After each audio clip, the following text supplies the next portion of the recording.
हज़रत अनस रज़ियल्लाहु ताला अन्हु से एक रिवायत है कि एक मरतबा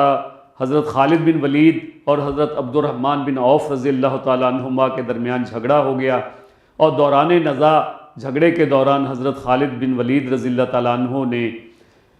अब्दुर्रहमान से कहा कि तुम अपनी अमली खिदमत की बुना पर हमसे दून की लेते हो, यानी अपने ऊपर फ़ख्र करते हो कि तुम जो है हमसे पहले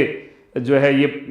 है तुमने इस्लाम कबूल किया और अल्लाह के रसूल सल्लल्लाहु अलैहि वसल्लम का साथ दिया।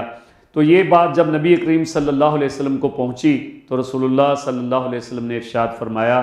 कि खुदा की कसम, उस खुदा की कसम जिसके कब्ज़े में मेरी जान है, अगर तुम लोग ओहद पहाड़ के बराबर भी सोना खर्च करो तो इनके आमाल को नहीं पहुँच सकते। इसलिए कि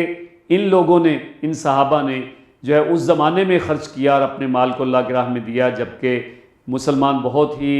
शदायत का शिकार थे, दुश्मनों की यलगार थी और उस ज़माने में उन्होंने अल्लाह की राह के अंदर अपने माल को ख़र्च करने का मामला किया। गोया इन अहादीस के अंदर जो तरगीब ये है कि वो लोग जो कि अल्लाह के दीन की राह में काम कर रहे हैं, अल्लाह के दीन की सरबुलंदी के लिए कोशा हैं,